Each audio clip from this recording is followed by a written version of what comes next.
Hi everyone! So today we're going to discuss about the median of group data. Paano nga ba natin hanapin ang median ng group data? So ano ba ang median? Ito daw yung middle value ng isang data set. So sa paghanap ng median, kakailanganin natin ang formula na to. Pero bago ang lahat, kukumpletuhin muna natin yung table.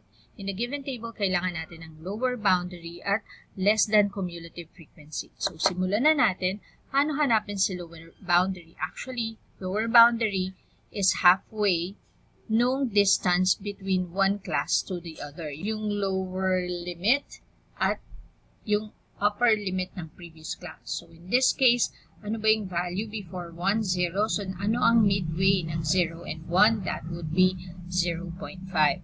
Anong halfway ng 6 and 5? That would be 5.5. Anong halfway between 10 and 11? That would be 10.5. So basically, we already have a pattern. Nagpapawas lang tayo ng 0.5 from 11. So 16 minus 0.5 would be 15.5. 21 minus 0.5 would be 20.5. And 26 minus 0.5 would be 25.5. Again, nagawa natin to kasi alam na natin, nakita na natin yung pattern. Nagbabawas tayo ng 0.5 sa first class after nating makita yung distance between the previous classes. Okay. So, yan yung lower boundary. Pagdating naman sa less than cumulative frequency, mag-start tayo sa pinaka-lowest class. Ang lowest class natin is 1 to 5. Ang frequency nun ay 7, so we'll start with 7. So, recurring sum siya. So, ang gagawin natin, si 7, dadagdagan mo nung next na frequency, which is 10. 7 plus 10 will give you 17. Dire-diretso lang yun hanggang makarating tayo sa pinakataas na row. So, 17 plus 6, that would be 23. 23 plus 4 would be 27. 27 plus 2 would be 29. And 29 plus 1 would be 30. Which is the same as the total number of frequency. Now, since kumpleto na natin yung table, ang next na gagawin natin is identify ano yung mga value na kailangan natin sa formula. Unang-una natin hahanapin is n over 2. So, lalagay ko yun dito. Ano ang n over 2? We know that n is 30. And 30 divided by 2 will give us 15.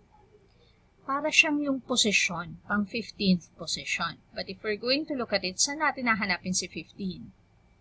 15 sa less than cumulative frequency. Actually, wala si 15 doon. Okay lang. The next thing that we have to do, what's the clue? Since 15 is not in the less than cumulative frequency, we're going to get the nearest higher value or position than 15. Ano yung nearest higher than 15? That would be what? 17. Okay. That means, kung nasaan sa 17, ang tawag natin dito sa buong to, or dito, ay ang median class. Okay. Yun pala yun, no? Sa median class, doon manggagaling lahat ng information na kakailanganin natin sa formula ng median. So, how do we get that? The median, LB stands for lower boundary. Ano yung lower boundary ng class na yun? 5.5. Okay, 5.5. Plus, ano yung n over 2? We solved this already at ang nasolve natin kanina ay 15. Then, we'll key in 15. Minus, ano yung cumulative frequency below? Ano yung cumulative frequency na mas mababa sa median class? So, that would be 7. So, minus 7 over yung frequency ng median class. If this is the median class, this is the frequency, then that would be 10. Times I. I represents the class size. Ilang numbers meron tayo from 6 to 10? Bilangin natin. 6, 7, 8, 9, 10. 5. So, that would be times 5. If you're using a regular calculator, unahin nyo yung nasa loob, saka nyo i-times sa 5, saka natin idagdag si 5.5. But, if you have a scientific calculator, katulad ng meron ako, ikikiin lang natin yung value na yan. So, that would be 5.5 plus, open parenthesis, then I'll press on fraction. 15 minus 7, alam ko na, so ikiin ko na lang yung sagot. 15 minus 7 would be 8 over 10, arrow side, parenthesis, and then times 5. Kapag nag-press ako ng equal sign, since this is a scientific calculator, automatic, yun na yung ating median. So when I press equal sign, that's 19 over 2 in decimal form, in fraction form. In decimal form, we click on this. That would mean the median is 9.5. So, yun yung median ng set ng data na meron tayo. So again, how do you get the median? You need to have the lower boundary and the less than cumulative frequency. Saan magsisimula si less than cumulative frequency? Sa lowest class. Then, kukunin natin yung frequency and i-add natin as we reach the top.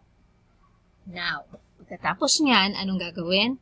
15 over 2, kunin yung 30 over 2, kunin yung kalahati ng frequency, ng total frequency, and that would be 15.